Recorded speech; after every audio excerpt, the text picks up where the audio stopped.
Hello, and welcome to another episode of Dead Times, the only horror movie podcast recorded in a dimension we like to call The Further. And this is possibly our last time ever recording from The Further. It's going to be sad to go back to the real world. I mean, kind of. I mean, well, I'm honestly just actually speak for yourself, man. I'm actually kind of relieved. Further is spooky. yeah, I mean, there are lots of red doors, and you never know when you're going to time travel out here. Yeah, it's just it happened. It happened in this movie, which Uh, I was very happy about. Although very little of this movie is actually set in Further. But we're getting ahead of ourselves. yeah, I'm your host, Peter, and with me, as always, is the guy who is currently living in my childhood home and is being possessed by a demon, Tim. Tim, how are you doing? I'm doing just fine. Thanks for having me. And how is my childhood home doing? Still dusty and exactly the same? Yes, it is. And the door to the kitchen is definitely still there, and I definitely did not break it. That did not happen. So don't even ask about that. Really, you don't even need to begin to worry about whether the door to the kitchen is still there, because definitely is, and I'm assuring you of that right now, and I know that you trust me as your friend. So you don't even need to have just even the slightest shadow of a doubt about whether there's really anything wrong with the house that you grew up in. It's all good. It's fine. Good. And joining us today is our special guest, our old friend Geoffrey. Geoffrey, how are you doing? I'm Hey, good. Jeff. It's good to be back. Good to have you back. And today we're going to be talking about Insidious The Last Key, which is possibly the final Insidious movie, but based on what I've read about how much money it's been making, it has been doing actually better than the third one, at the very least.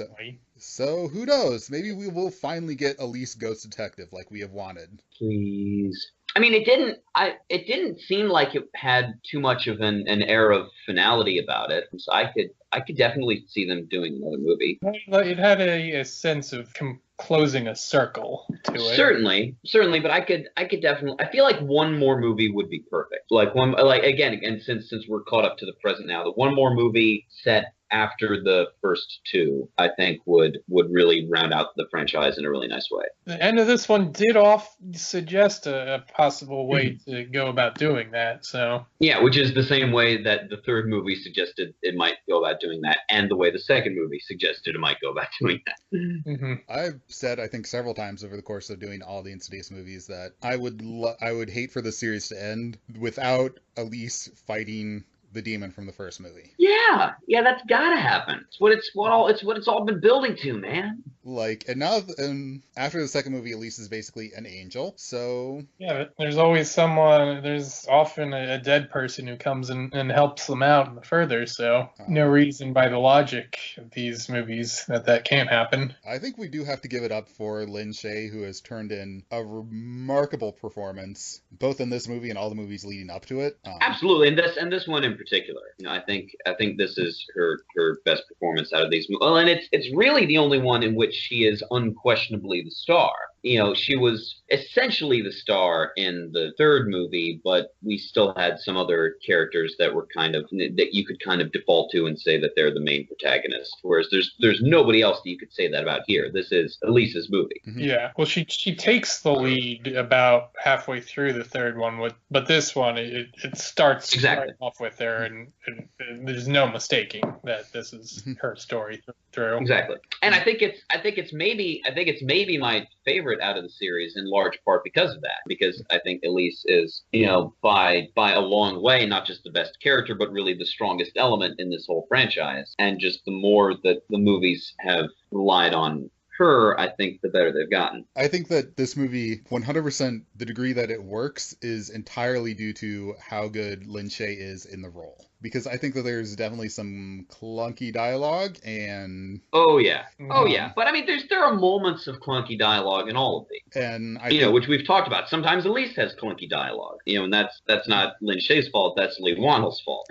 Yeah, and definitely, like I said, the degree to which that this movie works is entirely due to the fact that Elise is able to, or well, not Elise, Lin Shaye is able to be as good in the role as she is. That this is, Absolutely. and again, this is a horror franchise that has now become about a 76-year-old actress who is now unquestionably the star and is given a complicated role. And these last two movies have especially made the character of Elise a much more complex individual and have also made her an action star. A little bit, yeah. I think she was much more physically active in the third movie, where she's literally headbutting ghosts out of the way, but Yeah. there is no doubt in this movie that Elise kicks ass, even if she isn't kicking as much metaphysical ass as she did in the third movie. Jason Blum, who is the owner of Blumhouse, which makes the Insidious movies, was asked in an interview if he would ever do a superhero movie, and he said that he would do any movie as long as it's cheap, because all of Blumhouse's movies are very, very cheap. He did Happy Death Day, which was like $4.8 million budget, but he said that Lin Shaye was already his superhero, and I think Aww. I think that is really a well-deserved phrase He's the sweetest. because she is fantastic. Is what sets Insidious apart from basically everything else is that they decide to focus on this character. Yeah, without Elise, this whole franchise is just pretty box standard haunted house movies with an admittedly really cool and unique visual style sometimes. I'm just looking through the list of Blumhouse movies, and it looks like the last two Insidiouses are, as along with the last Purge and the last Paranormal Activity, are the highest budgeted Blumhouse movies at $10 million each. In that sense, this is their big budget spectacular. Oh, and you could tell. You could tell that this definitely had a bigger budget than the first two movies, and somewhat than the third one. Yeah, there are a lot more outdoor shots. There are a lot more locations. The special effects are a lot more advanced. Yeah, which is really nice, because we've talked about this before, that there aren't a whole lot of high budget horror movies these days, and it can be a really cool thing. Even though there's something kind of traditional about horror movies being sort of low budget and being sort of because it makes them grittier is the idea. And so there is this kind of long thing of that. But seeing a really high budget, really kind of polished horror movie, again, that's a big part of why I was so into it last year. Is because seeing this movie that was still definitely a horror movie, but was also this really big budget kind of summer movie spectacular, I think was really cool. And that was also kind of cool to see in this movie, that there were lots of locations and lots of incidental characters and a bigger cast, and it was just you could tell that it was a bigger production. And it's always neat to see a kind of bigger production in the horror genre. Yeah, and it also shows that Blumhouse 100% had faith in Lee Wannell, obviously wrote it and had faith in him, but had faith in Lin Shaye that she could carry an entire horror movie as the star. Yeah, which she absolutely does. Yeah, I mean, well, whoever's coming to see this as a fan of the franchise, is a fan of hers at this point. I can't imagine there's anyone who considers themselves an Insidious fan and doesn't consider themselves a Lin Shaye fan. Yeah, that doesn't happen. As far as I can tell, Lin Shaye is very well regarded in the horror community and pretty well regarded in the critical community. Like, every review that I read about this particular movie was filled with glowing praise for her, even if they were not that fond of the movie around her. And I think it's well deserved. Yeah, she is an actress that has over 200 credits to her name. She's been working for basically her entire life, and you know what? She is fantastic. And I think that it is sort of how we as horror fans have thought beyond sort of the stereotypical versions of the genre and are embracing things like Lin Shaye being the star of the movie instead of, Jessica Ralph from Happy Death Day. She does a great job, but there's also room for a horror movie starring a 76-year-old woman. Winchester's coming out that's starring Helen Mirren. Something like Get Out. I didn't know about that. That sounds fun. Yeah, something like Get Out and The Purge, which are highly political movies, one of them starring an African-American character, that horror has sort of this reputation of being about teenagers with boobs that get killed off, and it's actually much more inclusive than that. Now, if only more than 2% of them had any gay people. That would be nice. Yeah.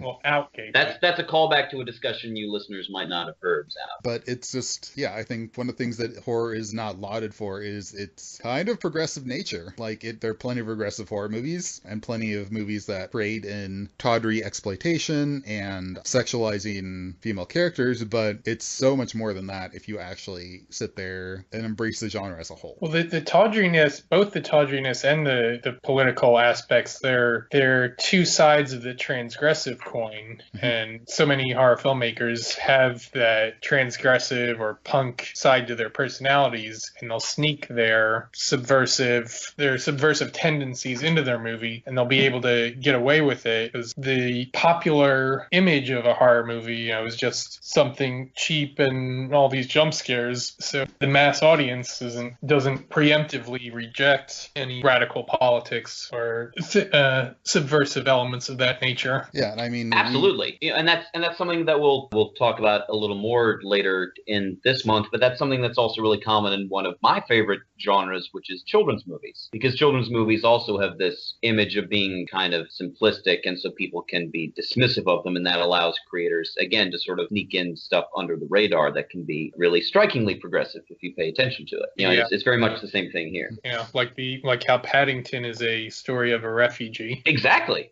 absolutely. But yeah, like the very first movie we did was Godzilla, and the reason why I wanted to do Godzilla first was because of the fact that there is a enormous political message to that movie, and it does not bother to hide it in any real way. And like, I don't think the Insidious movies are anywhere near as political as Godzilla, but they're still movies that are obviously making sort of transgressive views about are transgressive in their views about how we view older women, the role of older women, and there are plenty of shallow female characters written in horror, but horror is one of the few genres where women and female actors get bigger roles, have more speaking lines, more complex and meaty roles. Like in our Terror Train episode, we were talking about Jamie Lee Curtis. Jamie Lee Curtis got some of the best roles in her career out of horror movies. I think a lot of actresses, as long as they have the stomach for it, they figure out if they want to get decent work, horror is often the place to be. Yeah, there's real truth to that. If you look at sci-fi or straight up dramas or any of the other genres, again, the complexity of roles and like just the sheer number of speaking lines drops phenomenally for female actresses, which is a shame. And there are various reasons why horror has so many female characters, and not all of them are necessarily as progressive as others, but it is something that is true, is that we were talking about Scream for a very, very long time, and of the four main characters of Scream, the one guy gets killed off, and then you're left with Dewey, Gale, and Sydney. And so that series is being held up by three characters, two of which are women, and two of the most complicated and most impressive roles. Absolutely, and even Dewey, who after the first movie becomes yet the only really main recurring male character, is not really a traditionally masculine role in a lot of ways. Even though he's a police officer, but he's very sensitive and very not there's no machismo there. There's no again he's kind of doesn't really fit into a lot of masculine archetypes, and is not really berated too much for it. It's just kind of who he is, and that ties right in with the rest of that. I think it's hard to label. Well, you can't really label a genre as feminist or not. It's the individual works within the genre, but horror has a long history of female empowerment that I don't think a lot of other genres have, even if they also have stuff that is trashy and exploitative. I would agree. Yeah, well, and I mean, the trashy stuff sets up the progressive stuff. Like the empowered female characters are often responses or rebuke to the victimized. Yeah, I realize that Buffy the Vampire Slayer has gotten more complicated a reputation over the years, but that was a response to sort of the traditional female roles where they're the victim who goes hysterical and then gets killed off. Yeah, and regardless of politics, there is still something pretty awesome about that. Yeah. And that's how we wind up at a point where we are now discussing a franchise that has evolved to become entirely about the character of Elise, who is, in the first movie, was a character she appeared over halfway through the movie and was just sort of a nice woman who knew what was going on. And she was part of some of the more bizarre scenes in the movie. The seance in Insidious Part 1 was pretty weird, but she was not really part of the ending or the conclusion of that movie until The Singer, where it turned out Josh murdered her. And then in Insidious 2, a young Elise appeared at the beginning of the movie, and then older Elise was basically an angel who saves the day at the end. And then Insidious Part 3, basically half that movie was dedicated to Elise at the very least, and she 100% became the action star protagonist of the movie and of the franchise as well. And then now we're at Insidious Chapter, or Insidious The Last Key, which is just the Elise movie. And that's pretty great, no matter how you slice it. One of the things that I always praise American Horror Story for, and there are not many things that I will always praise American Horror Story for, is that Ryan Murphy is very dedicated to giving extremely talented older actresses really meaty roles. So that's why Jessica Lange and Vivica A. Fox and Kathy Bates are all working in what is kind of not exactly quality television in many seasons of American Horror Story. And, well, here we have Lin Shaye, who's anchoring her own movie franchise. And it's one of those cases where it was probably accidental, but it seems inevitable in retrospect that we got to this point. I really don't think that you could have carried the Lamberts any farther than we actually did carry them, but I think that with Elise, they had basically open-ended potential for that character, even if they killed her off. I think what happened is they made the first two movies and then looked back over them when they wanted to make a third one, and were like, okay, the best part of these movies was Elise, so let's just make them about her from now on. All right, so let's actually break into Insidious: The Last Key. Let's do. So, Geoffrey, what was your first thoughts when you watched this movie? It more or less met my expectations. I expected to really dig Lin Shaye's performance, and we've already established that I did, and we all did. But I felt that the franchise was kind of running out of gas. I didn't expect it to bring in any new surprising tricks, but from a scaring standpoint, it's not all that impressive. This series, as bizarre and unusual as it often is, it also relies on the most traditional of horror movie elements, which is the jump scare. This movie has way too many jump scares. Oh my God. And none of them are that effective. They're kind of, a few times they're effective when they like slow down and we're like, wait a minute, there's actually more to it than the jump scare. I mean, along those lines, I like the investigation into the nature of evil, both the supernatural evil and the physical evil of humankind, and how those two interact. So that was interesting. But the last act or so was kind of just a typical Insidious rescue mission. So there's some new intriguing ideas to this one, but there was also a lot of missed potential. Yeah, I think the script had a lot of really intelligent and ingenious things. It called back in a lot of ways to the various different parts of the Insidious franchise, but I think there were parts of it that were kind of hokily written, and I think it could have used another draft of it. And I think it was at its best when it wasn't being a horror movie. Like all of the kind of the drama between Elise and her brother, and Elise revisiting her childhood, and all basically everything surrounding Elise and Elise's character struggles. That stuff really works, and it's just the split seconds all throughout the first two acts when you see a scary face for a split second and it goes that's boring.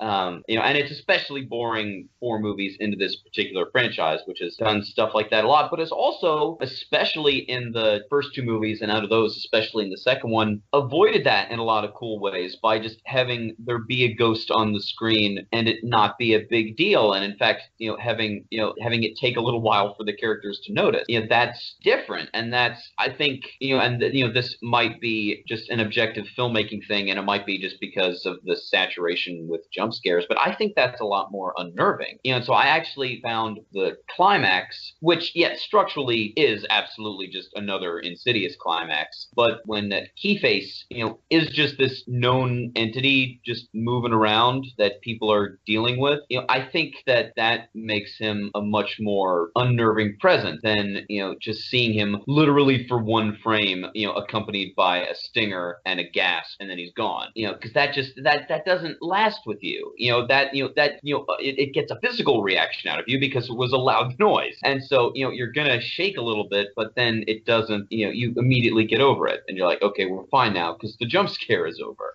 And it doesn't. It's a really cheap way to get. And I'm not against jump scares fundamentally. I think they can be used well, but the way that this movie tends to use them, it's a really cheap way of getting a really, really tiny amount of fright, almost guaranteed, and what's harder to do is to have some tension that's prolonged. And I think these movies in general are better when they try to go for that. Yeah, I mean, this was a movie, like, there was nothing in this movie where that was like an Insidious Chapter 3 where the man who can't breathe was in Quinn's bedroom, and the movie just goes on. That was great. That was great stuff. Which that actually started with a jump scare because the camera cuts and he's just there, but then it just keeps going on and on and on, and he's just walking around the room doing stuff, and you're just focused on the close-up of Quinn's face and he's in the background. Like, the ghost would show up and then just sort of, the demon would show up and then just sort of leave, and like everyone would scream, and they'd find a body or something, but it wasn't that sort of like creepy omnipresence that the way it felt in like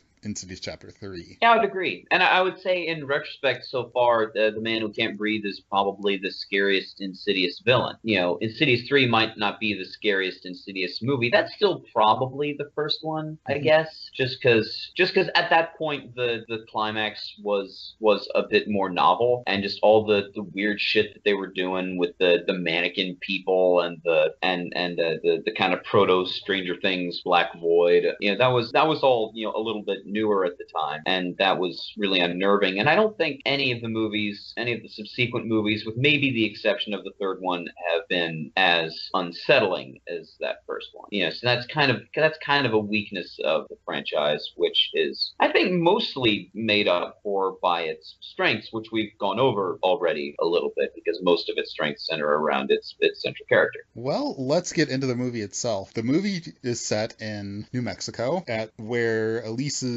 family home is. She lived at a place called 5 Keys, Mexico, where there was a prison, and they execute death row inmates seemingly frequently, like more frequently than you would think. And so Elise, simply because she already was a powerful psychic, even as a little girl, she knew who they were, and there was just a general level of supernatural activity in her house, which they're actually kind of vague on how all this sort of fits together, because Elise talks about how she personally draws spirits to her. There's the prison that's executing people, but really they don't run into any convict ghosts at any point in the movie. Yeah, she keeps saying there are lots of spirits in this house, but we only ever see like 2.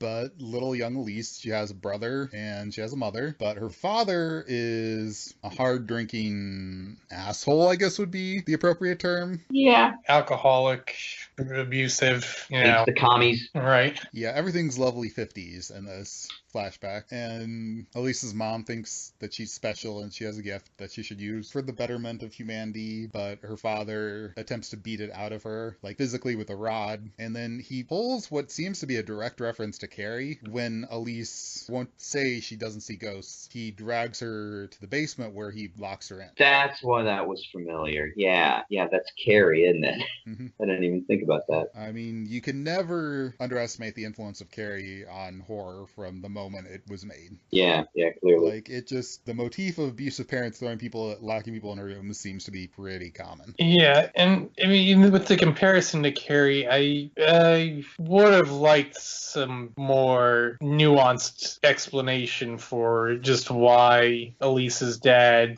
objects to her gift so much. I mean, with Carrie, her mom was a fundamental fundamental religious person. Here it's just with Elisa's dad, it's like he doesn't like it when his kids don't follow his rules. I think the idea is that he fears difference. Sure. Yeah, I mean, I guess there is like it's like a, to go with the time period, it's like a fear of, it could be a stand-in for a fear of communism, but I mean, I feel like the execution could have been stronger. I can see that. I didn't particularly have a problem with it, but it's not one of the best things about the movie. I did think that was a pretty brutal line from him later on when she's running away, where he stops her brother from chasing after her, and he says, "No, let her go. She needs to learn that no one else could ever love someone like her." Yeah. Like that was pretty rough. Yeah, he is not a good guy. No. But yeah, he locks her in the basement where there's like a hand generator down there and all this like weird exposed light or exposed wiring, and she comes across one of those metaphysical red doors that have been a recurring motif in the franchise and is told that she has the ability to open them, that whoever is on the other side of the door needs her to open it. And of course she does, which seems like a really stupid thing to do, because it is.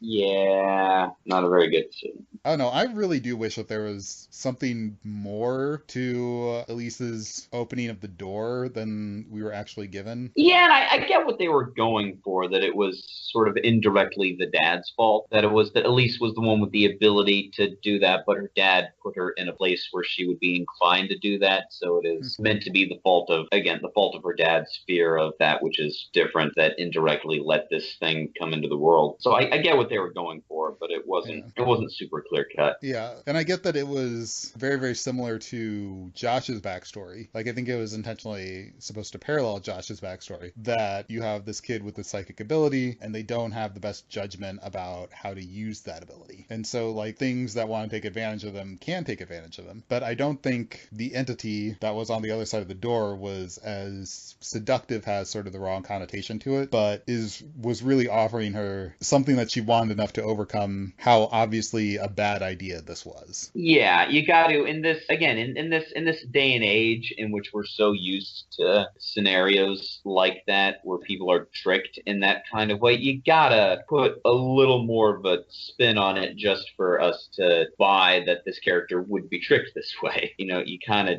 have to give it a little more effort to sell it, just because it's such a common trope. Yeah, I mean, especially for a character who, like Elise, who we've known her to be so savvy in her dealings with spirits. And I mean, sure, when she's a child and just figuring out this gift, we shouldn't expect her to be as smart about it as she is when she's older. But it's still a little disappointing to see such a stark difference, that she began with no wherewithal at all about the difference between friendly and evil spirits, and then later in life she's perhaps the smartest of all people who can communicate with the dead. Yeah, I would agree. But yeah, she unlocks the door, but she doesn't actually open it. She drops the key, and then the entity sticks its hand through the door a crack and then absorbs the key into its finger, which has you like that particular design choice that the demon has keys for fingers or fingernails. Or I liked it. I didn't like it as much as the advertising team for this movie liked it, because they made sure that we knew that this was a movie that had a guy with keys on his hands in it, just because they thought that was the creepiest thing ever. But it's a cool image. It does kind of ring a little bit of running out of ideas for demons. That, like, the first movie, was just the devil, and then the second movie was this creepy old lady, the third movie was this guy with a breathing mask, and then for this movie, like, what if it was Pazuzu, but he had keys on his hands? Yeah, I mean, I appreciated that it was an unusual design visually, and also that the meaning of it wasn't especially clear. Like, it's the keys, so that means this demon is able to open the doors between the two worlds. But we've never seen any other demon actually literally need keys as part of their body to be able to open those doors. So I'm left thinking, well, that seems unnecessary, but also now I'm unnerved by how kind of arbitrary that is. It's kind of like this demon, just wants to show off with decorating itself and like rub it in everyone's face, like how skilled it has gotten at opening the doors between worlds, or if that makes sense. And if it doesn't make sense, it's cool too, because it's good to be strange, especially in this series. Yeah, this movie seems to indicate that it is expanding the world building of the Further, but then it also kind of doesn't, because they make a big deal about how there's the hallway with all the red doors, which again, red doors appeared in all of these movies, and the demon supposedly is trying to use Elise to open them. So there are a bunch of outstanding questions about and of course, because this is an Insidious movie, they time travel through different movies in this franchise. There's an indication that Elise might have been the one responsible for Dalton being possessed in the first movie, but I'm not sure that timeline works out perfectly. Well, and if it doesn't, it wouldn't be the first time. Yeah, but no, my interpretation of why he had the keys on his hands is that again, we're getting ahead of ourselves, but the way the finale works is that it seemed to me what they were indicating was that this particular demon's role was that he was kind of an interdimensional jailer, that he was. Oh, right, yeah. Because like he compels compels conscious people to keep other people prisoner. He's keeping a couple different people, living and dead in prison in his little wing of Further, and he uses the keys on his hands to lock them in there. And so that was what I got out of it, was that's why like keys are such an important part of his design, is because his sort of purpose is to keep various souls locked up, whether justly or in most cases it seems not. That his nature is that he's a captor. But Elise lets this demon into the world on a metaphysical level, and it promptly murders her mother, which causes her dad to become even worse of an alcoholic monster. Which is impressive. Yeah. It's an impressive feat. But Elise continues seeing supernatural entities around her house. As she's growing up, she and her brother remain very close, but eventually she can't handle her father, and so just runs away without any planning, without taking anything. She just leaves, and that's when the father says that no one would ever be able to love someone like her.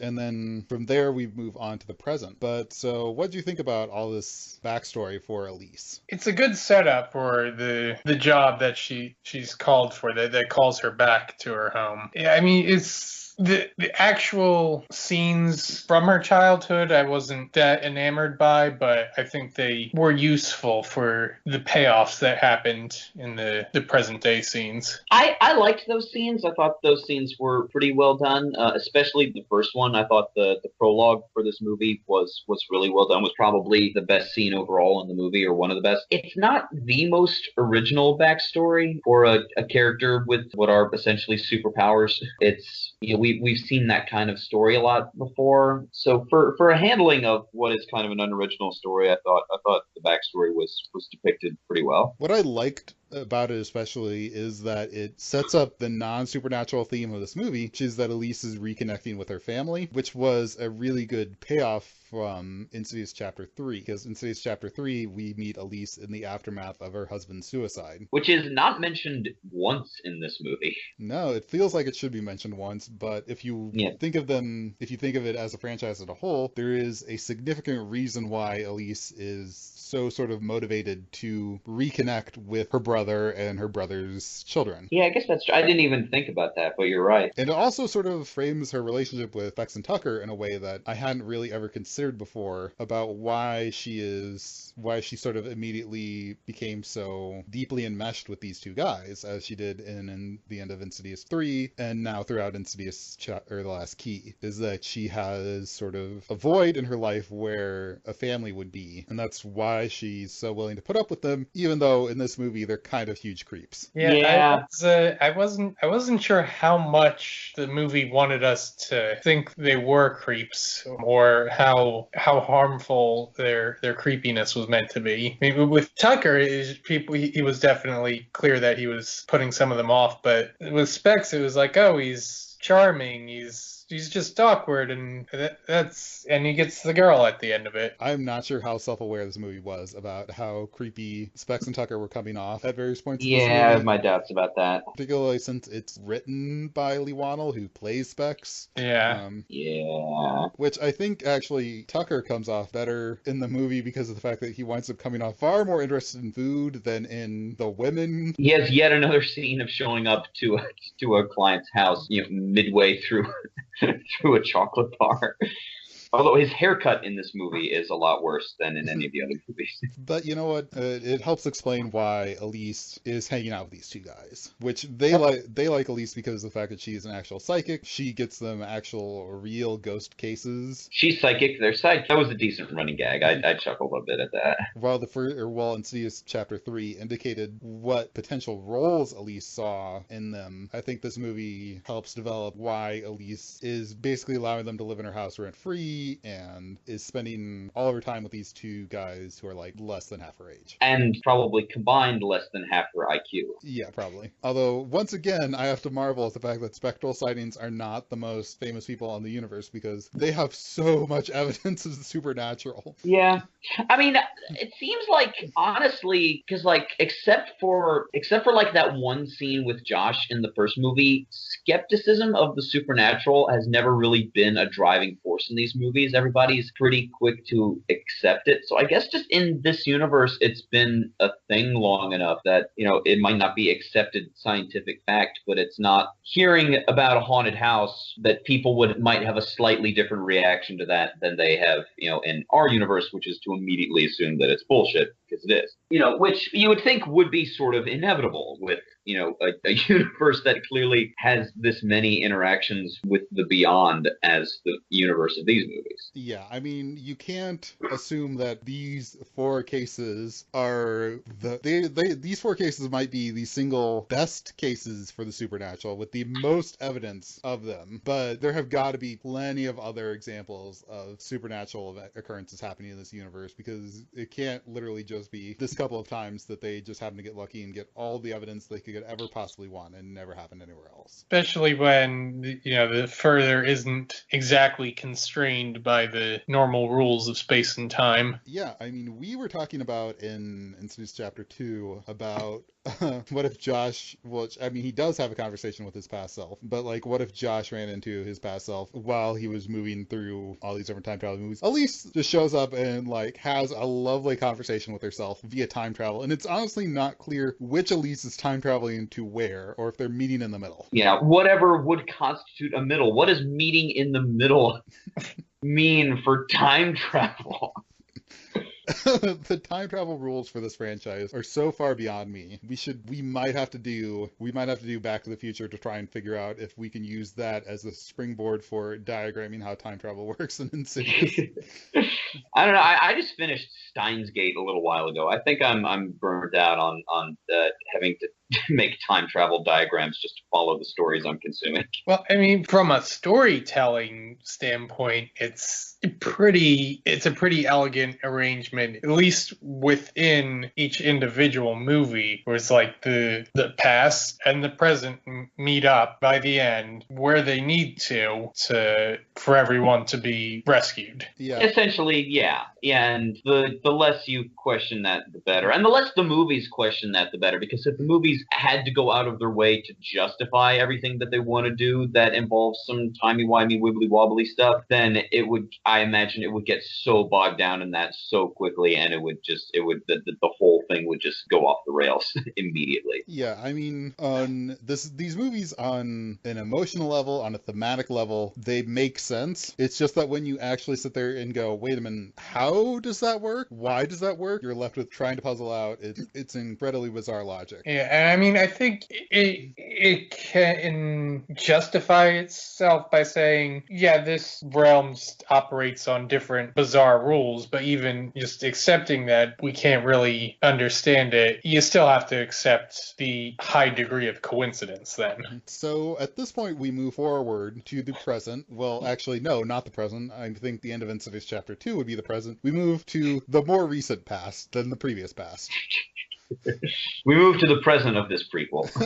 We move to the present of the sequel of this sequel to a prequel. The chronology of these movies is more complicated than the Fast and the Furious franchise.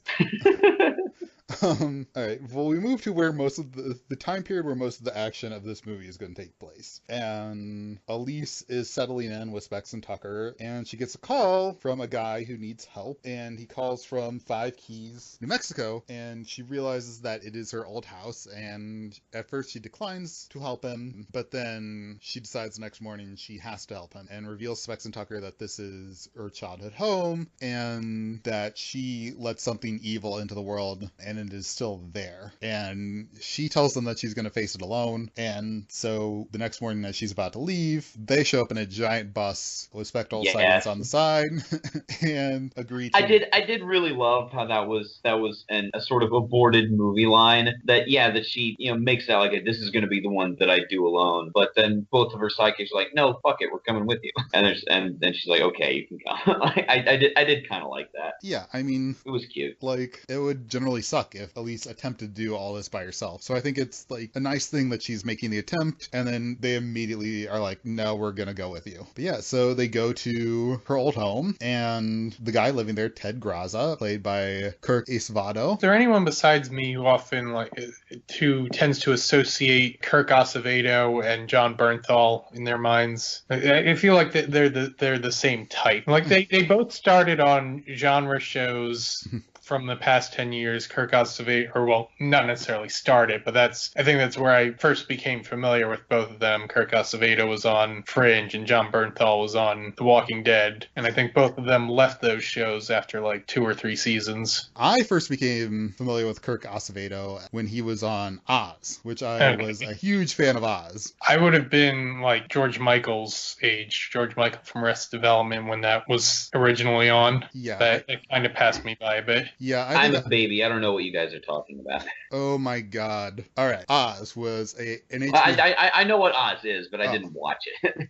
Yeah, I was definitely in high school when it was airing, and I think I was like a freshman in high school. But I love Oz. I still to this day love Oz, but he was the main spin-off Oz podcast. Put that on the list. All right, yeah. I mean, we're just gonna combine all of our spin-off podcasts into one, like we were already planning to do. But yeah, he was the leader of the Hispanic inmates, and yeah, so that's literally what I always think of when I see him anywhere. But he is the guy who bought Elise's old home, which seemingly has been left there since her father died. I believe her father literally lived in there until the day he died. But I don't know whether that's actually stated anywhere in the movie. But Ted Graza just kept everything exactly as he left it, or exactly as he found it, except for the fact that there is a ghost in Elise's old bedroom. And so we wind up getting a lot of fun little shots of Elise going through her old stuff and reminiscing about the rare happy moments of her childhood. And Ted Graza gives her a Bible. Elise winds up finding her old whistle, or the whistle that her mother had given her brother, which of course is going to be important later on in the movie. If he ever got scared, he could blow it and help would come. As the night progresses, well, she's alone in the house except for the camera that is recording, so Specs and Tucker can watch from the van. And as the night progresses, a woman hears and starts leading her around the house.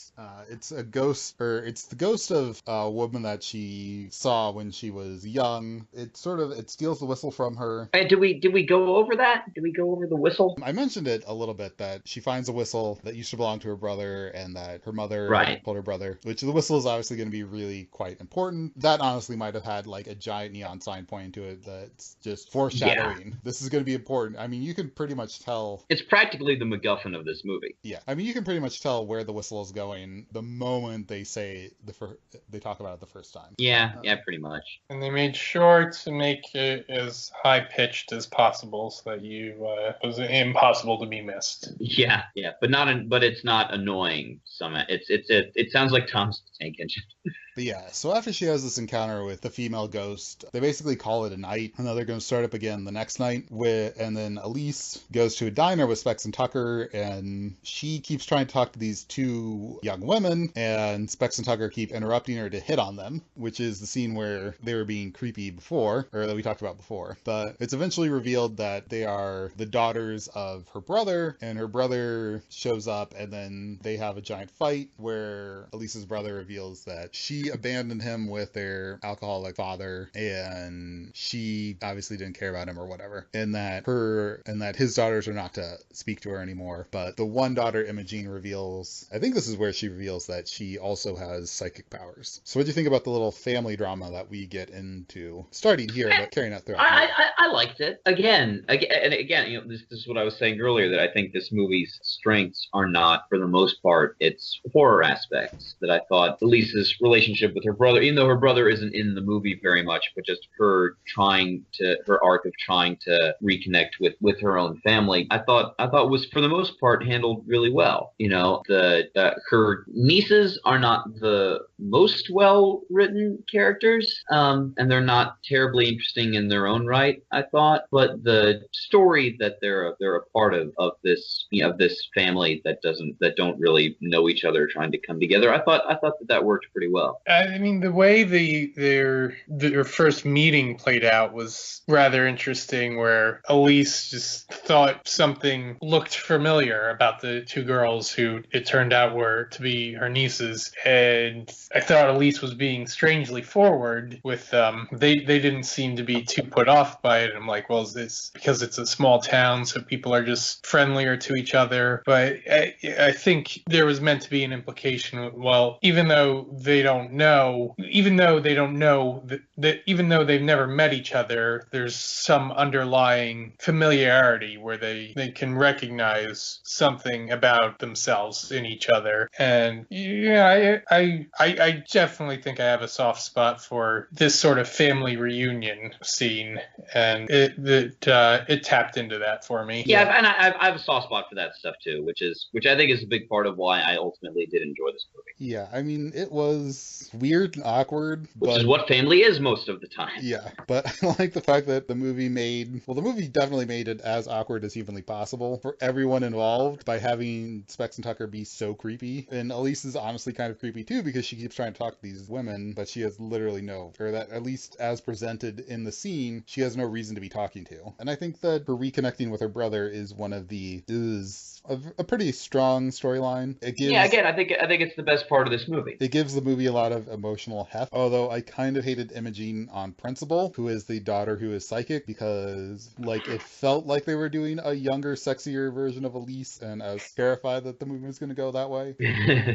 She could be like the star of the spin-off series. I thought here's a potential direction where this franchise could go. And yeah, but no.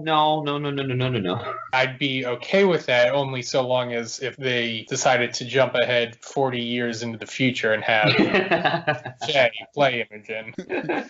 I'd be 100% down for a cyberpunk dystopian future version of Insidious where Lin Shaye is playing... Hell yeah!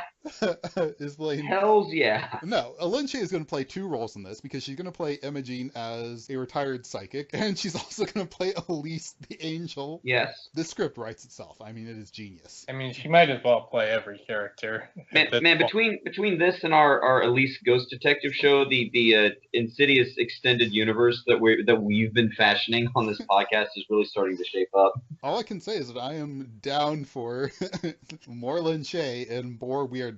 Yes, those are the two best things about these movies.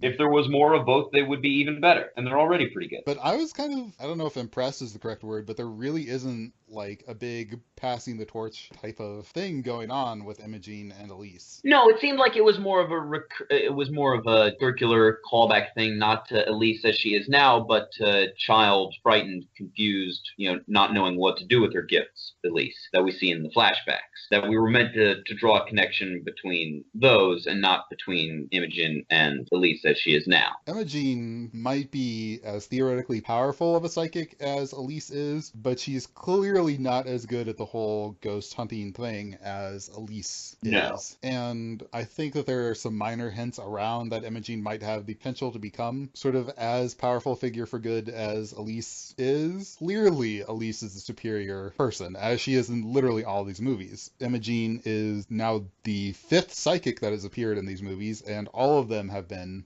woefully inferior to Elise. Yeah. Carl was trying, though. He had his dice. Carl was trying. Well, Josh really wasn't trying, and Dalton didn't have enough experience to do it. And Imogene thought she could do it, but kind of didn't. It's like, no, Elise is the person that you have to go to for all stuff. And she's gone by, the present in this chronology. That's the thing, is that Insidious 2, probably just precedes, like, the collapse of our world, as demons and ghosts are pouring in from the further, and there's nobody there to stop them, which we'll get to see in the Insidious Infinity War. Which will be a whole thing. I mean, that's the movie where the demon, the man who can't breathe, and the key demon are all joining together in their plots to take over the real world. And that's when these movies can finally cross over with the Conjuring movies. And the only thing standing in their way is Vera Farmiga. Well, yeah, the only guy that's there to stop them now is Carl, who cannot handle it. If there's one thing Insidious Chapter 2 showed us, it's that Carl is no match for a demon. No. But yeah, so the next night, Elise, this is actually where the movie goes in really, really bizarre directions, even if it's already actually been going in pretty bizarre directions. But the next night, Elise is back in Ted Graz's house, and again, the ghost of the woman leads her to the basement where young Elise had let the demon into the world, and they hear a whistling behind the door, or behind a wall, and they sort of play a game where if it whistles once, it means yes, and if it whistles twice, it means no. And she eventually discovers that the wall isn't a wall, it's actually a door, and she uses a key, because keys are this movie's symbol, to open it, and she discovers what she thinks is a ghost inside of it, but it turns out that it's an actual woman who was being held by Ted Graza, who comes into the house and freaks out and keeps insisting that she was supposed to stay in the bedroom and not go to the basement. And there's sort of a harrowing physical chase, and Specs attempts to fight him a little bit and eventually winds up dropping a bookshelf on his head. Yes. Mm-hmm. Yeah, just straight up murders him. Like, let's be. Yeah, no. Like, he had him down. Like, it was not self-defense at that point. He'll be able to plead it that way, and he'll be fine. And the guy was a monster and did deserve it. But Specs definitely intentionally first-degree murdered him, or second-degree, I guess. Yep. Does the movie see it that way, or like even if it does, like it does seem to be like the takeaway is meant to be that it was justified, and oh yeah, I think it was justified, but it was also he consciously attempted to kill him and succeeded. Yeah, I mean, there is no doubt that he just straight up murdered Ted Graza in like a particularly brutal fashion, visually speaking.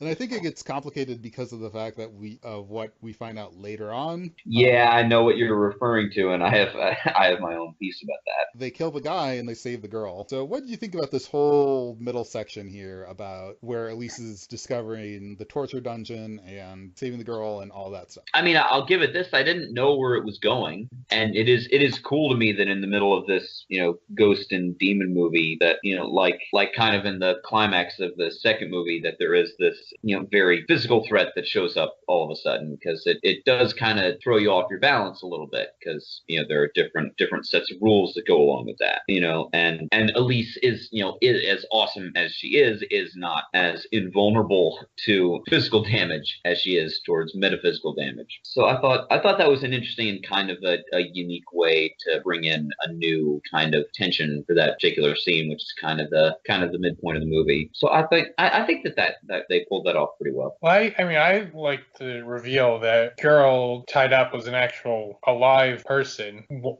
yeah, I thought that was pretty clever too. Yeah, well, the whole time they all thought they were looking for a trapped ghost, and then they flash back and reveal the one girl in Elise's house when she was a teenager was also a living girl that her father was keeping as a prisoner. And the movie didn't tip its hand too soon, and it didn't. I don't think it cheated on this reveal either. You kind of were realizing it right, or at least I was. I think it was how it was designed. You were realizing it right up before the moment that the characters realize it and speak it out loud. I thought that was a really cool twist. Yeah, and I liked overall how that played into the exploration of just physical banal all evil in the world. The way that police puts it is there are plenty of demons in this world who are very much alive. And I think that was the most unique element, most satisfyingly unique element that The Last Key had to offer compared to the rest of the franchise. One thing that I think that is particularly interesting is that in sort of these supernatural is that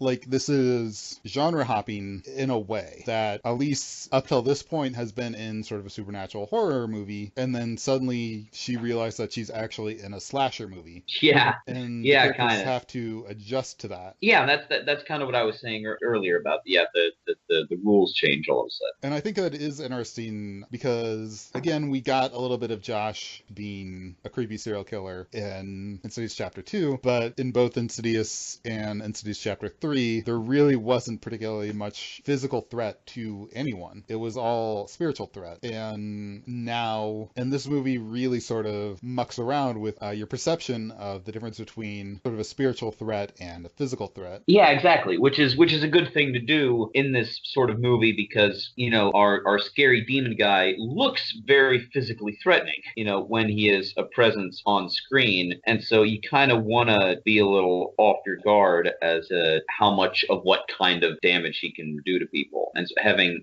that element of physical danger introduced in the movie, I think, was a good idea. Well, let me ask you something. When this whole thing with Ted Graza ended, were you convinced that the movie was reaching its conclusion? No, absolutely not. Because we hadn't had a rescue mission yet. Yeah. It was like what, 50 minutes into the movie at that point? Yeah, that was Wasn't just going to be an hour long. There had to be another whole act left. Yeah, I mean, that's what I was sitting there thinking. I'm like, well, this is way too short of a movie for it to be the full movie, but they do a really good job of like making it seem like, okay, we've hit our conclusion here. And all the characters essentially believe that they've hit their conclusion. But as we know from Scream, when you think the bad guy is dead, he always has to come back for one more thing. Of course, all the bad guys in Insidious are dead. Good point. They all, Elise has her little moment where she sums up, like in a police procedural, well, not all demons are dead. Some of them are very much alive. And then the camera pans up and the ghost lady that she had been following so far in the movie is standing there watching her. It would be an amazing twist if one of these movies did end where the final threat was not supernatural in any way.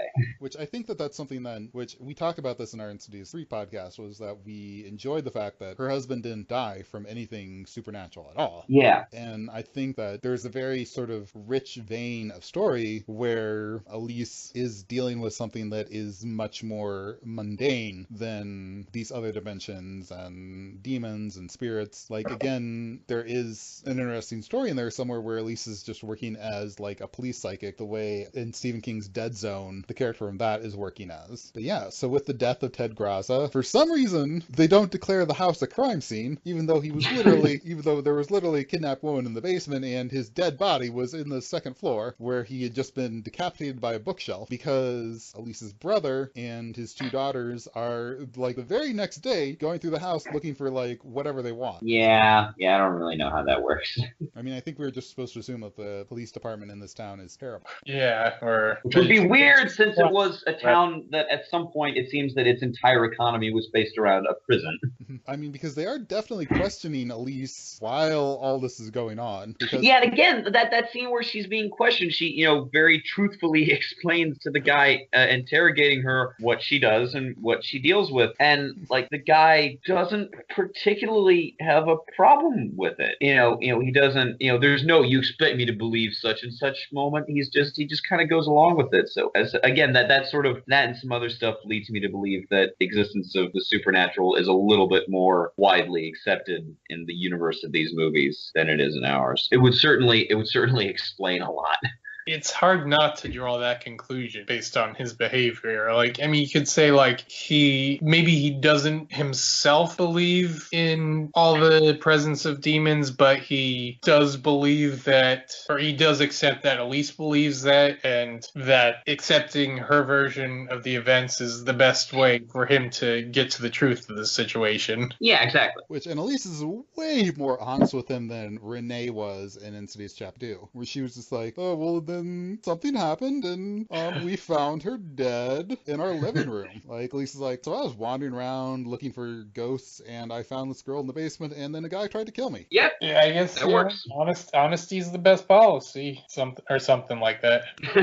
That's really the moral of the story here. That's the lesson that we all learned by the end. Her brother and Imogene and her sister are just poking around the house, and the non-psychic sister decides to go in the basement for some reason and is assaulted by the demon, who takes one of his keys and turns off her voice, and then takes another one of his keys, and at that part I'm not really sure what he does. Like, I thought at first he was turning off her heart, but she's still alive. They find her body and she's still alive. Yeah, I guess doing that took her back with him into the further. And Elise, while she's in the middle of the police interrogation, has a psychic vision of daughter, which causes her to freak out. And like, what's weird is that she actually doesn't even say like, oh, I just had a psychic vision. She's just like, I need to leave. And the police officer's like, okay, bye-bye.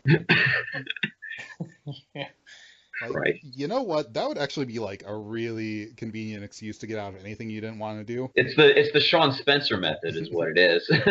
Well, I mean, you have to really commit to it. Like Elise's, like Sean Spencer did. yeah. I mean, Elise's reaction was pretty intense. So it just came down to the detective. He just trusted her. He's like, well, if something's making her react that way, she's got some important business to take care of, and that's that. I keep getting invited to someone's house who is a terrible cook and makes the most disgusting food ever, and I could so use that to get out of. Yeah. Be like, oh, I'm so happy to be here with you. I have to go out of psychic vision and run out. Oh, that would be so good. So many conversations with my boss would be over so quickly. Yeah, it's just the problem is that we don't live in the Insidious universe, so they would be more inclined to call bullshit. But yeah, so they find the body of the daughter, and her soul is missing. And of course, Elise's brother is very, very angry with her and blames her. So Elise decides to go save her soul in the further. That is what Elise does.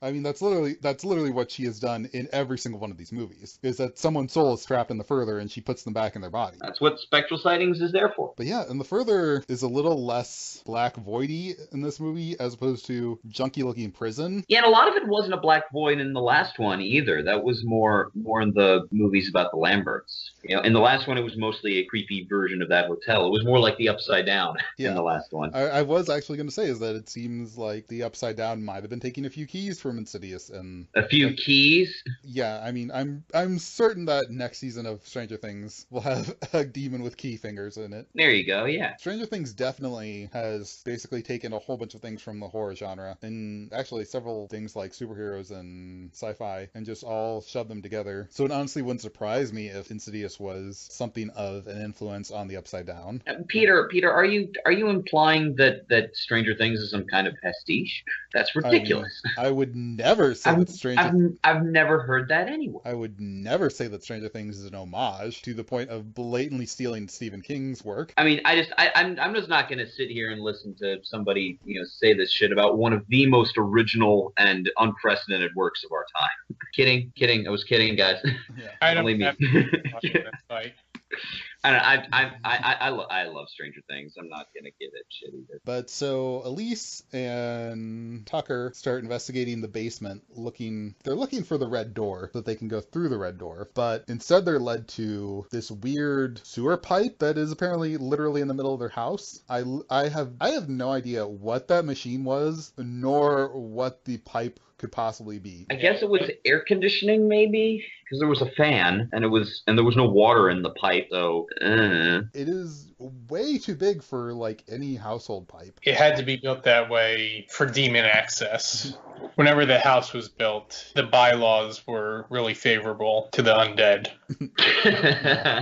I mean, that's kind of exactly what it's used for, because Elise enters into the pipe and is crawling around and finds a bunch of suitcases and discovers that Ted Graza was not the only person who was a serial killer who lived in this house, but that her father had done the exact same thing. And that's when she has the revelation that the girl that she saw in the house when she was a teenager was not a ghost, but was an actual living being that she had just left there, because Elise in this movie regularly can't tell the difference between a vision or ghost and a human. Yeah, it's like when she's like too good at something. She's too much of an expert. Ghosts look too corporeal to her. Yeah, it's a can't see the forest for the trees thing.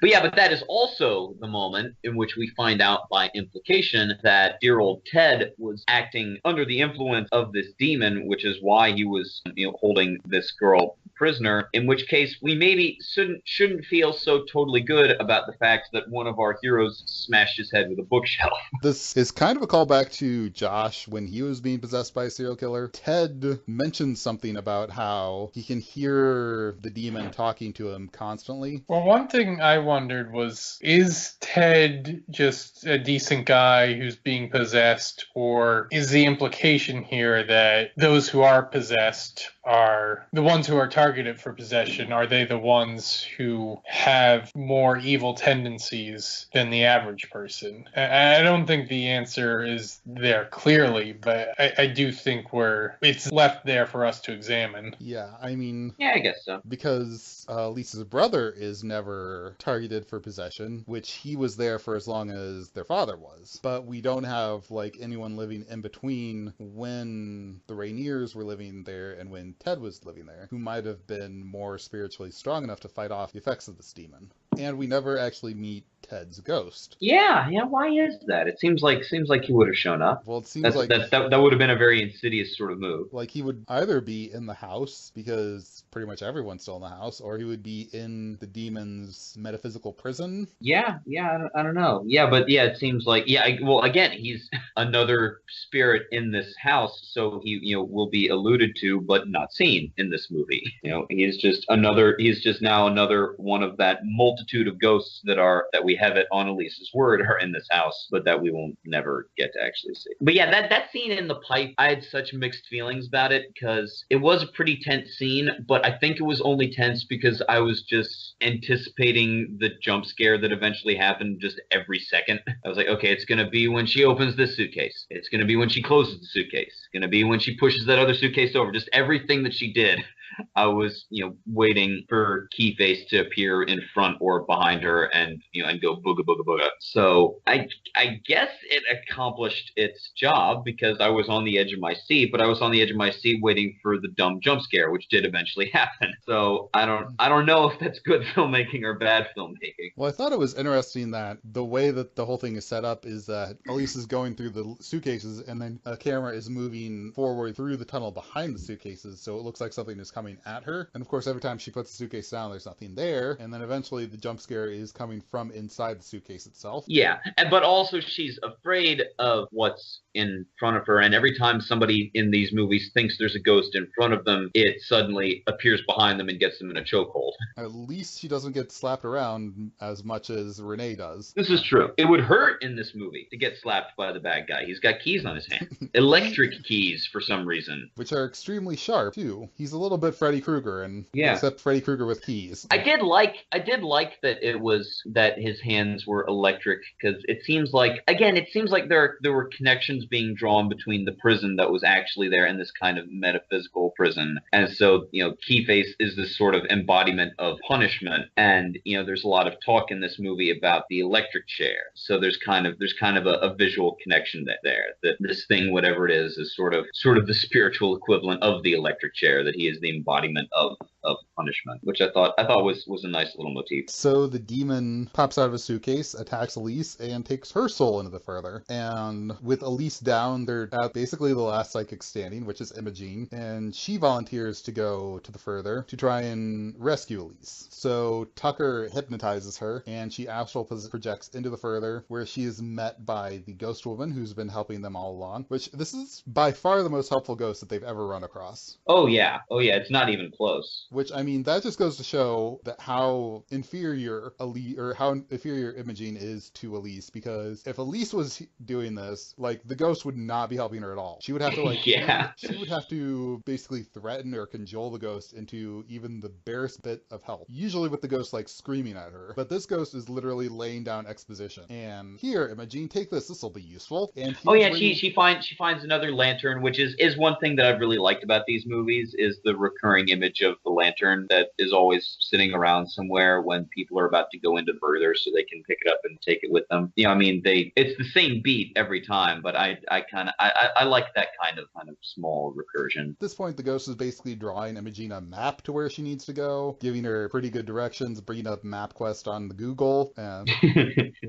Meanwhile, Elise wakes up in her cell in the dungeon and discovers that her father's soul is still there with the demon, and the demon gives Elise a rod, but she beats her father with it. So Imogene finds Elise in the further, but gets taken over by the demon, and Elise realizes that the demon is feeding on her hate and her fear towards her father, and so she is determined to deny it. But by this point, and she recovers a little bit of her power, because she does the whole hand in front of her thing where she's opening doors with just her sheer presence. Because she's an X-Men. I mean, they would be lucky to have her.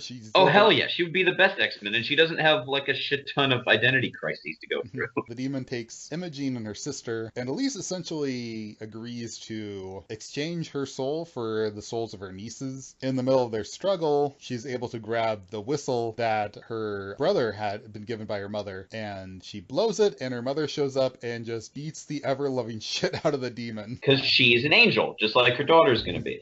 Which begs the question, why did her mother wait until literally she just blew the whistle to show up? I don't know. I mean, Elise waited pretty long in the second movie to show up and help until Specs and Tucker and Carl managed to find her. Which I think that what these movies are implying is that angels are drama queens, and are they're America. They have to show up at the most opportune, dramatic moment. And so they're just waiting. Okay, well, no, things have not gotten bad enough just yet for me to show up. But yeah.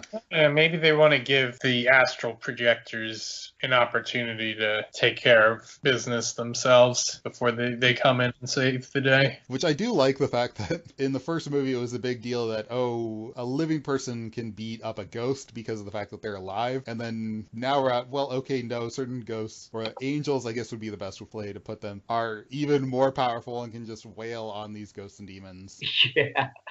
Yeah. But yeah, I'm a romantic sucker, so that scene really worked for me, of Elise being rescued by her mother. That was really moving to me. Part of that's just because I'm a mark. Because I'm like, oh, it's so beautiful. Yeah, and her nieces get to meet their grandmother, even if it is a angel, ghost, spectral thing that they don't get to. That's the best way to meet your grandmother. I don't know what you mean by even. It's a lot better than how I met both of my grandmothers. But yeah, well, of course, while all this is going on, Melissa's body is dying, and like everyone's freaking out at the hospital. So they wind up going for a little while, just wandering around the further, looking for wherever Melissa's body is, which is wandering through the other movies. Yeah, which again, they wind up just visiting the first movie for a while, and you find out that like in the first movie, when Dalton fell, he kept looking over to where the stove was in the attic, and it turns out that what was going on during that was where Elise had opened up a door and was just sitting there looking at him while he does it. But yeah, I'm honestly not certain what we're supposed to take away from that moment, because I mean, you could take it away that Elise opened the door that allowed the demon and the other ghosts to haunt the Lamberts, but again, I don't know if that timeline really works, because Dalton had been astral projecting before he fell. That just, all the connections to the first movie seem kind of unnecessary and careless. Well, they were clearly not planned while they were making the first movie. Yeah. We know that much. Yeah, I mean, I think that they have found in the subsequent movies where they keep time traveling to the first movie, little things that, like, you could go, oh, that's kind of cool, but I don't think that it makes a whole lot of sense. Even by Insidious's own particular version of sense, it doesn't quite track. But they do wind up getting Melissa's soul back in her body. Imogene and Elise get their souls back in their body, and they have basically a happy ending where everyone is now family again. Specs is seemingly dating Imogene, while Tucker is dating Jello. Which I guess doesn't work out because we don't see them at all in the first two movies. Nope. Imogene could not be further away from what a shocker that these two guys couldn't hold down two ridiculously beautiful girlfriends. I'm shocked, I say. it ends on a quasi-happy note, the way that the last kind of 3 movies have ended. Well, yeah, it ends with Elise and Bex and Tucker all linking arms and going off together, which is exactly how the third movie ended, which is kind of silly, but I do kind of like it. That it's just Elise taking the elbows with her friends and just going off together. Again, it is weird that a franchise that part of how it first made its name, part of the thing people latched onto about the first movie was that it had such an abrupt and pessimistic ending, and that all of the subsequent movies have had these really tidy, pretty optimistic endings. She has reconnected pretty much completely with her family, and she and Specs and Tucker are back to being like the 3 amigos. She is reconnected with her family only to die like a week later, I guess, because she gets the call from Lorraine, right? Yeah, Lorraine. At the end of the movie, that's the stinger. Yeah, and she's only around. Isn't she only around for like a couple of days worth of time in the first movie? Yeah, just like just a very, very short amount of time after this movie ends with her getting back together with her family, she's going to die. But yeah, so what do you think about the ending free stinger as a cap on the movie as a whole? Which part of the ending do you mean? I mean, everything before her next psychic vision. I think it works good. You know, again, it is this kind of weirdly sort of sunny ending, like the last few of these movies have had, where everybody sort of hugs and makes up. You know, and I have a soft spot for that kind of stuff, especially coming on the heels of something as harrowing as any horror movie. You know, even this one, which is, you know, for the most part not a particularly frightening one, but it's still, you know, intense stuff happened to these people, and you know, that kind of ending as a payoff to that kind of story, I think can work really well, and I think they did it pretty well here. The ending of the third one with Elise and Tucker and Specs walking off arm in arm together, you know, the implication is they're going to have plenty more demon hunting adventures together, and if you've watched the previous movies, you bring it in the foreknowledge knowing that, well, Elise is actually going to die pretty soon, but maybe there's enough time in between them, all their further adventures to happen. With this one, you have that they're walking off together as well, but then with Elise's reunion with her family, you're like, well, at least there's that emotional satisfaction. At least she got to reconcile with her brother before she died. Mm-hmm. So it's bittersweet, but you can be at peace about it in a certain way. Yeah, I mean, the third movie was about at least having emotional closure with her husband's death. And then this movie is about her having emotional closure with her estranged family. And I think that the sunny, it's literally sunny in that it is sunny New Mexico where it takes place, the sunny happy ending is very, very earned. And it is pretty nice just that Elise is able to have sort of the burden of all of her life's tragedies not necessarily lifted, but that she's healed and that she's moved on from. Yeah, make it, and again, in light of knowing what's going to happen, that does make it a pretty good story. It really justifies, I think, kind of the structure of the franchise, where the second half of the franchise has been set before the first half. But I think looking at those 4 movies in retrospect now, that structure works all right, because, you know, again, it's sort of this franchise started with its central character dying, and then throughout these past 2 movies we've seen more of who she was before that happened, with the knowledge that she's going to die, and we've seen her kind of again sort of tie up loose ends and make peace with a lot of the stuff that she's struggled with in her life. And I think that's a really interesting way to tell a story, especially one that spans this number of movies. And I think it's really cool. And again, that it does sort of justify the odd way in which the timeline of these movies has been set up. That it makes it so it's not totally arbitrary that these last 2 movies are prequels. Yeah, and I think that one of the things I like about this franchise is that her personal struggles are not tied into her psychicness. Exactly. That her personal struggles are that her husband has depression and committed suicide, which her father was abusive because of the fact that she was psychic, but from her perspective, it was just that he was an abusive person because he was an abusive person, and that she was estranged from her brother because of her choosing to save herself over choosing to save both of them or keep both of them trapped in a bad environment. And I think that makes her a very, very relatable character, and that that her problems are not sort of these ethereal. Josh's problems are all very ethereal, and that, oh, well, there's some evil entity stalking him or whatever. So Lisa's problems are all very, very human, and you can see how her very, very human problems, her being able to overcome them, led to sort of the sunny, friendly, compassionate person that we've known for all these movies. Yeah, pretty much.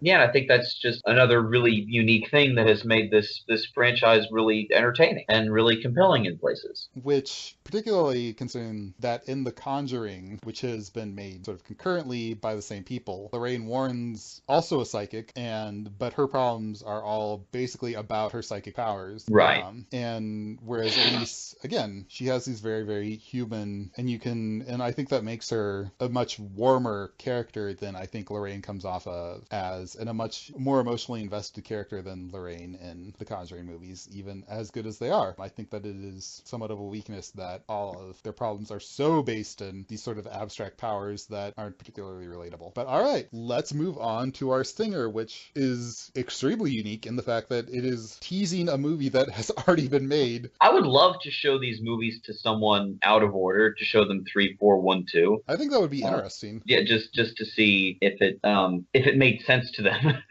Yeah, I mean, we've been talking a lot about how the callbacks to earlier films don't make that much sense, but I think Elise's progression would make sense. I think Lin Shaye has been, among the many quality aspects of her performances, she's been tuned into where exactly Elise is supposed to be in her emotional development and psychic development at whatever point in time she happens to be playing. Yeah, I mean, she is taken a character that was fairly one note in the first movie and was able to show in that first movie many different shades of her personality. And then Lin Shaye's given interviews where she said that she will tell Lee Wannell, well, that's not a line Elise would say. And yeah, that makes sense. I don't necessarily want to say rewrite her own dialogue, but that no one has a more intimate understanding of Elise than Lin Shaye does. And that's probably been a good thing for these movies, because I think Lee Wannell really does need a writing partner to kind of pull him back to earth a little bit some of the time. Yeah, like I know that this movie, before that they made this movie, he and Lin Shaye sat down and basically compared notes about what they thought Elise's backstory would be, what they thought her childhood would be like, because again, Lin Shaye had a very firm grasp on who this character is. Yeah, which is what I think has made it such a great and captivating performance that has really anchored this franchise for a pretty big amount of time now. The Elise that we saw in Chapter 3 leads to the Elise that we saw in Chapter 4, which leads to the Elise that we saw in Insidious 1, and then to the Elise in Insidious 2, and that she plays handing off where that character is in her development to either movies that are going to come out or movies that have already been made, as well as could be humanly possible. Yeah, pretty much. Yes, I hope that there's at least one more. Again, because it seems like if they are ever going to do that confrontation between Elise and the lipstick face demon, now would be the time to do it, since the franchise has caught up to itself and they can't do any more prequels unless they want to set a movie before the third movie, which would start to get really whack. Like if you're gonna have your movie series chronologically go 5, 3, 4, 1, 2, then that's a little much. But it would be really cool if they make another movie, if they make a fifth movie and set it after the first two movies, where Elise is already in the afterlife and is still interacting with Vex and Tucker that way. I think that would be a really cool thing to do, and that seems like it would be a really unique setup for a movie, because it would require some, because like all of these movies you would be able to follow okay, not having seen the other movies, but like that one would really require you to know your Insidious lore to even know what the hell was going on. So I think that would be a really cool thing to do. And again, I feel like neither this one nor the second one, this one being the latest movie time wise and the second one being the latest movie chronologically,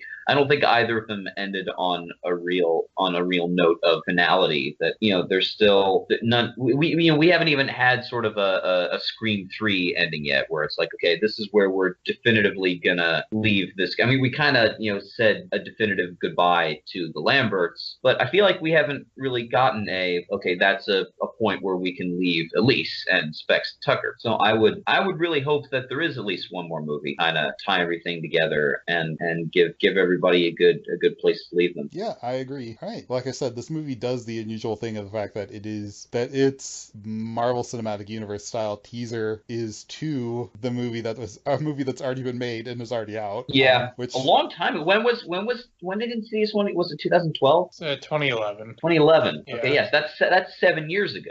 Which is something I was thinking of. That's another advantage of so 7 years ago, and I was thinking that's kind of another advantage of having a somewhat older actress be the anchor of your movies if you're going to jump around in time a bunch, because Lin Shaye is now 7 years older than she was filming the first Insidious, but you can still buy that this movie takes place before that movie because she has not visibly aged as much as say an actress who was 30 in 2011 might have aged by now, being 37. Which, I mean, for a woman that is as old as Lin Shaye is, she looks fantastic. Absolutely. And the same thing with Barbara Hershey in the first two movies is that they are actresses that are definitely towards the older end of the spectrum, but they look great, and I can 100% buy them in sort of these more physically demanding roles. I would love for Lorraine to come back in a potential Insidious 5. Totally, that would be great. I mean, it would be nice to, again, even though I think their story is done, it would be nice to check in on the Lamberts in general again. It'd be nice to see how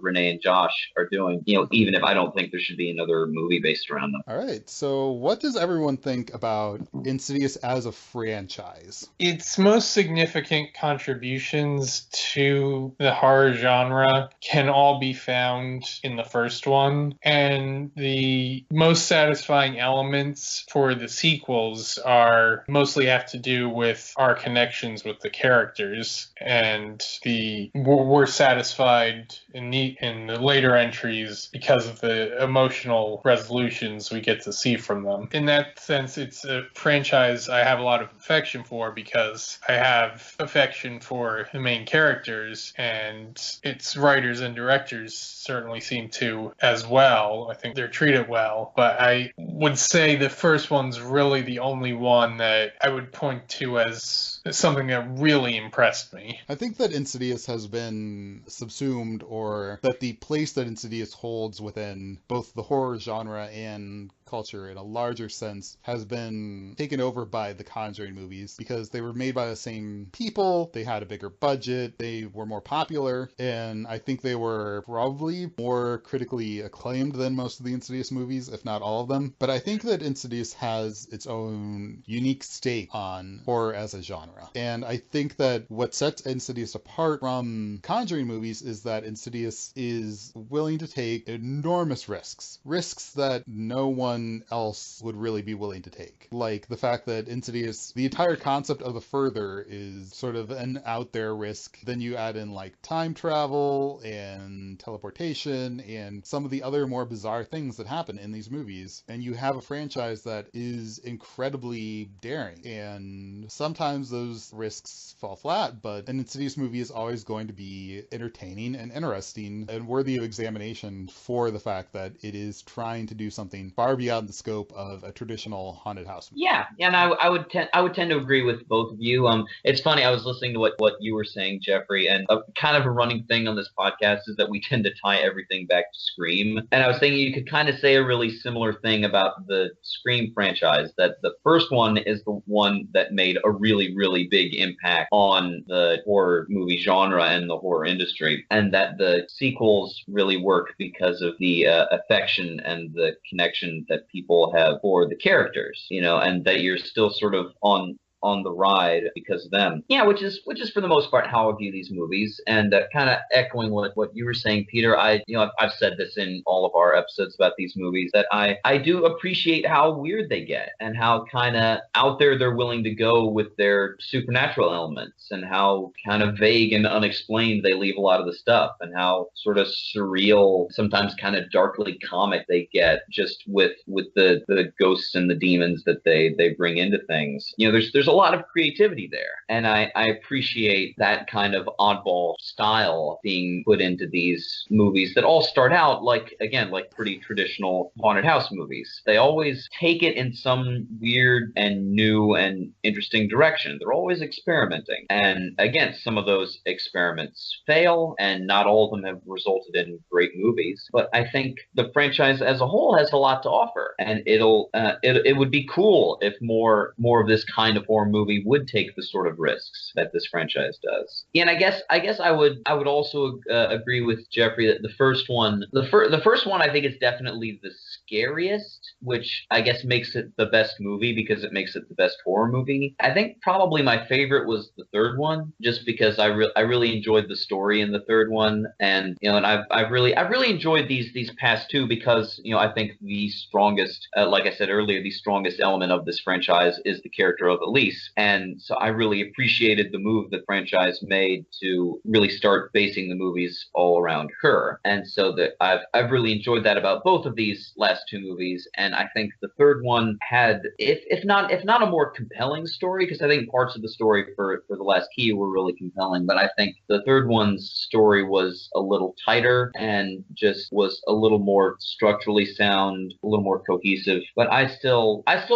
really enjoyed this movie a lot, and I've enjoyed all these movies to one extent or another. None of them are without their flaws, and I think that there are a lot of movies that we've covered on this podcast that are more consistent individual movies, but I think these are all still really worth watching. And I think in particular the contribution of the character of Elise to the canon of horror cinema is really, really commendable. So I would definitely applaud a lot of the efforts that this franchise has made. All right, unless anyone has any more thoughts about Insidious as a franchise, let's move on to our final segment, Best Death. So who had the best death in this movie? And there are kind of only two to pick from. And I would go with Ted, just because it is it is pretty amazing that somebody in this movie got their head smashed by a bookshelf. There's something really basely appealing about that to me. I kind of wish that Schwarzenegger was there to say, "Oh, so the pen really is mightier than the sword."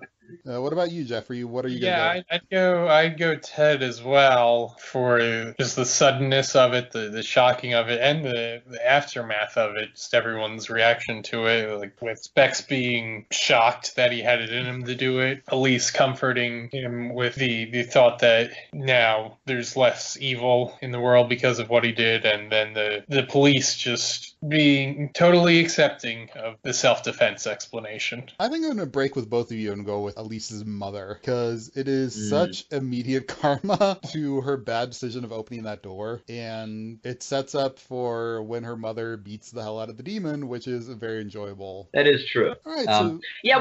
Now wait a minute. Now, okay, so we were saying earlier, okay, yeah, the angels, what we refer to as angels in this movie, which are just people who have died but have not remained lost in the further, have gone on to the better place that Elise refers to in the second movie. So yeah, every time that they've come back, they've been really, really powerful over the demons that have menaced people. But so not only why did she not come back earlier, why is it that upon being killed by this demon and dying, going to heaven, I guess, why did she then not immediately come back and get rid of that demon? And then, by extension, why has that not happened every time?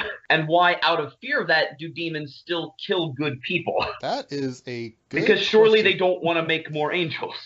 That is a very good question. That's why in Christian myth, just in the ideas of Christianity, like the devil doesn't directly try and just kill good people, because then that's just more people in heaven. Like that's pointless for him. But these demons don't seem to have really gotten that memo. I mean, you can maybe argue that the effects it has on the loved ones left behind could lead them into his grasp. I guess, but the effect that it had on this loved one was that it made her into like the most powerful and motivated psychic in the world, who has done more to combat the demonic forces in this universe than maybe any other human being ever. Right. So really just a bad move in general, I think.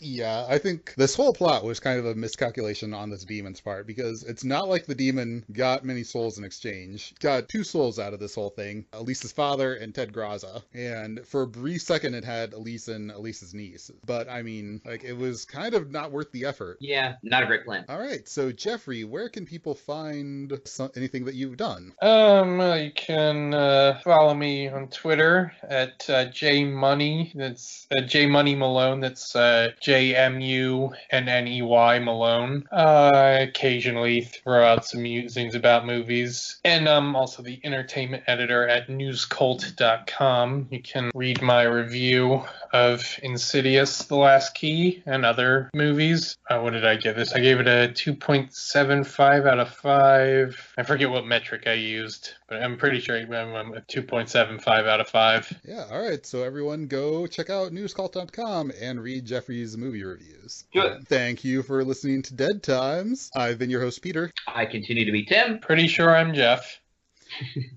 Bye-bye, everyone. So long. Farewell. Avita saying goodbye. Adieu to you.